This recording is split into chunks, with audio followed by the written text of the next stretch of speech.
La transformation numérique et l'ubérisation de la société. Dans une première partie, nous allons définir ce qu'est la transformation numérique avec ses opportunités et ses risques. Puis, dans une seconde partie, nous définirons l'ubérisation. Notre dernière partie sera consacrée aux impacts économiques dans les pays du Nord. Tout d'abord, de quel pays parle-t-on ?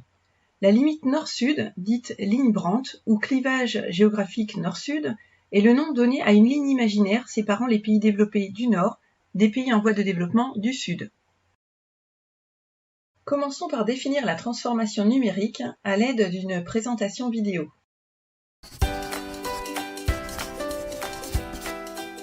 Le numérique, c'est la mise en œuvre d'applications informatiques dans les outils de la vie quotidienne et de l'industrie. Ces outils sont déjà bien intégrés dans la société et leur développement s'accélère. C'est la transformation numérique. Les outils numériques réinventent les modèles, les métiers et transforment la société, l'économie. Le numérique est partout et améliore le quotidien. Il génère plus de 30 000 postes chaque année, dont environ 90% sont des contrats en CDI. Dans l'éducation, il est devenu un complément du système académique et permet aux étudiants de bénéficier de solutions d'accompagnement riches et variées. Tous ces changements deviennent possibles grâce au secteur du numérique, principalement incarné par les entreprises de services du numérique dites ESN, les entreprises de conseil en technologie et les éditeurs de logiciels qui conseillent et accompagnent les entreprises dans la mise en œuvre de solutions numériques. Le numérique est un secteur dynamique et en perpétuelle évolution. Il améliore notre quotidien et révolutionne notre façon de vivre et de travailler. Et ceci grâce à ces métiers d'avenir qui accompagnent la transformation de notre société.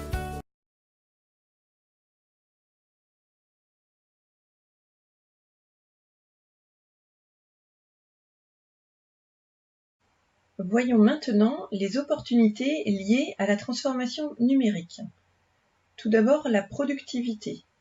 Le modèle économique du XXe siècle a conduit à la production massive pour un grand nombre de personnes par un grand nombre de personnes. Les salaires ont augmenté pour une partie de la population et les gens ont disposé de plus d'argent pour acheter des biens. Une autre opportunité concerne les temps libres. Autrefois, seule l'élite nantie profitait pleinement de son temps libre, tandis que les plus démunis devaient travailler dur pour assurer leur subsistance. Ces dernières décennies toutefois, cette situation a changé dans les pays développés. Le nombre d'heures moyen de travail presté a diminué. Cependant, aujourd'hui, une partie des plus aisés travaillent plus. Des recherches démontrent que les hommes peu qualifiés ont vu leur temps libre croître entre 2003 et 2007, tandis que les travailleurs hautement qualifiés ont vu leur temps libre baisser, selon une étude City GPS 2015.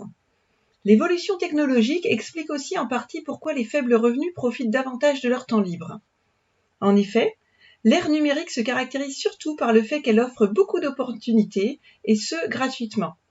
Cela permet ainsi à des personnes à faible revenu de profiter davantage de leur temps libre. Selon une étude menée par Kahneman, Kruger, Skad, Schwartz et Stone de 2006, les 29 personnes ayant un revenu plus élevé passent plus de temps au travail, à des activités obligatoires non liées au travail comme faire les courses, et à un temps libre actif comme faire du sport, et moins à des activités passives comme regarder la télé. Plus les technologies de l'information rendent la détente passive intéressante et abordable, plus la demande en divertissement augmente auprès des faibles revenus.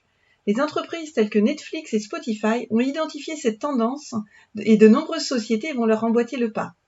Analysons maintenant les risques liés à la transformation numérique. Tout d'abord, l'inégalité. Grâce à l'évolution perpétuelle de la technologie, avec notamment la robotisation, les entreprises peuvent diminuer leur main-d'œuvre peu qualifiée. La technologie est donc l'un des moteurs de l'inégalité croissante. Voyons maintenant la question de la stabilité macroéconomique. Alors que le salaire du travailleur moyen stagne ou diminue, les économistes ont compris que ce n'est pas le revenu qui importe, mais bien la consommation. Aux États-Unis, l'érosion des emplois à revenu moyen et l'aggravation de l'inégalité salariale s'accompagnent d'une forte augmentation des emprunts bancaires, avec pour conséquence une stagnation des niveaux de consommation. Toujours selon City GPS 2015. Raghuram Raja décrit dans son ouvrage comment l'expansion du crédit avant la crise financière de 2007 résultait d'une pression politique visant à maintenir le niveau de consommation des classes moyennes toujours plus acculé. L'accumulation de dettes des familles a atteint des sommets durant la crise financière de 2007. Cette crise a sans doute coûté davantage que les mesures de redistribution qui se sont attaquées aux problèmes sous-jacents, c'est-à-dire les inégalités salariales. D'un point de vue macroéconomique, une politique qui réduit les inégalités et l'expansion excessive des crédits est préférable à des renflouements ou à des restructurations de dettes, toujours selon l'étude City GPS 2015. Voyons maintenant les impacts sur la sécurité sociale. L'impact de la technologie ne se fait pas uniquement sentir parce qu'elle remplace certains emplois, mais aussi parce qu'elle fait glisser le travail régulier et normal vers la limite du marché du travail. Prenons l'exemple du service américain de taxi Uber.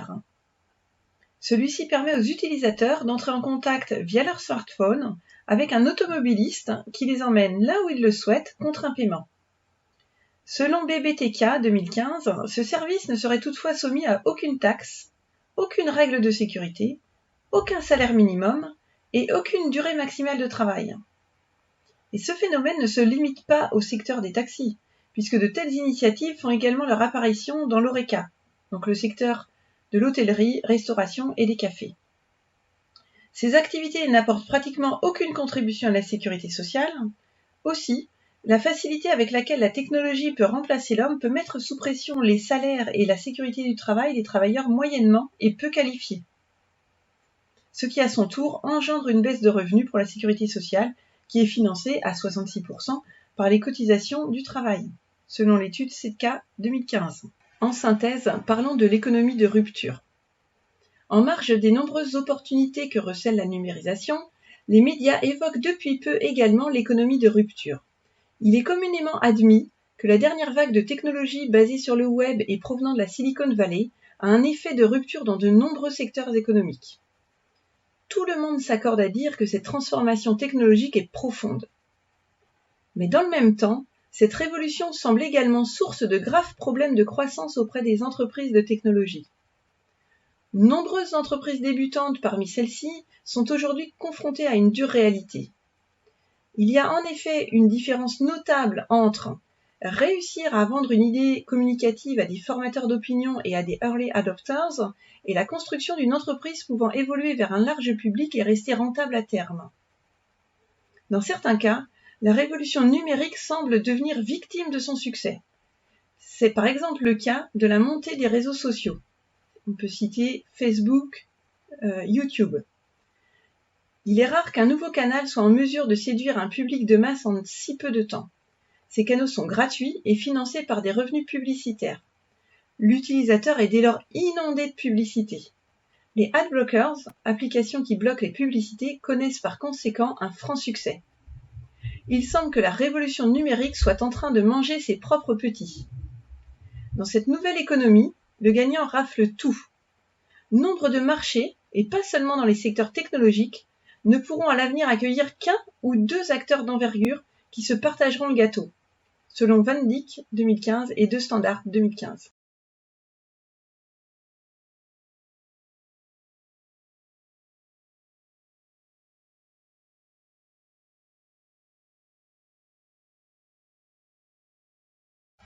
Passons maintenant à notre seconde partie sur l'ubérisation.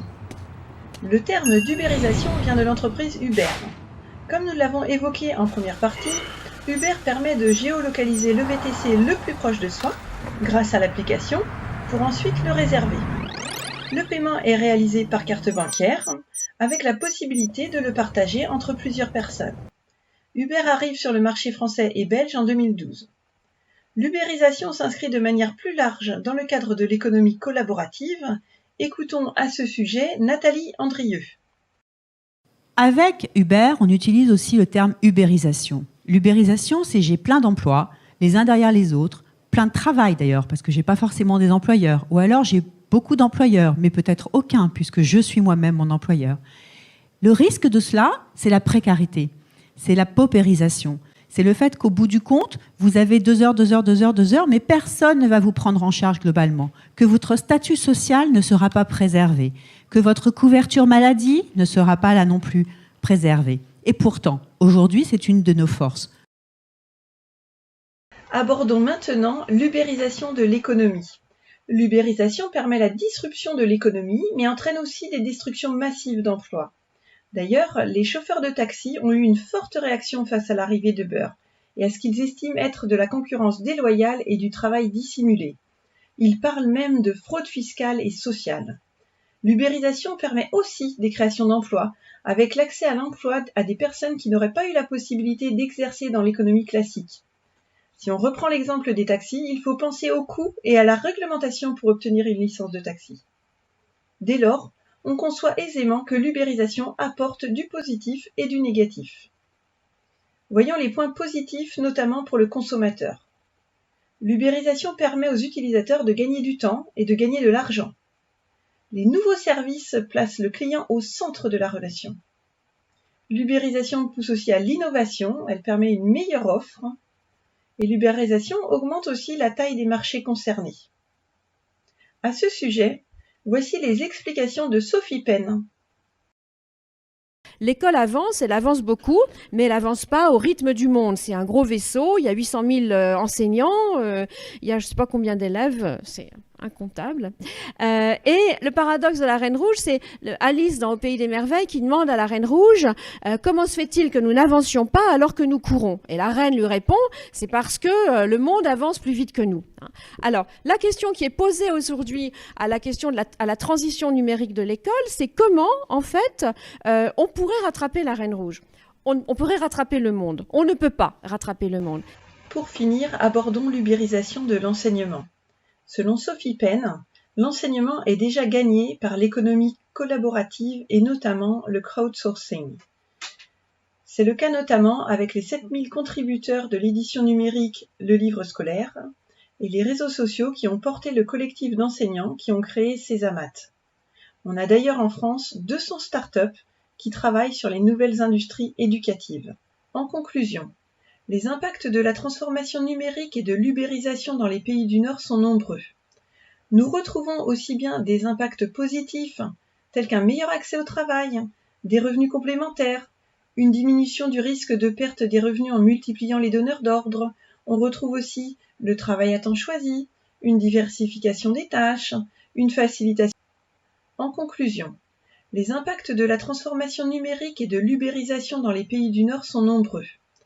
Nous retrouvons aussi bien des impacts positifs, tels qu'un meilleur accès au travail, des revenus complémentaires, une diminution du risque de perte des revenus en multipliant les donneurs d'ordre. On retrouve aussi le travail à temps choisi, une diversification des tâches, une facilitation de la reconversion, que des impacts négatifs.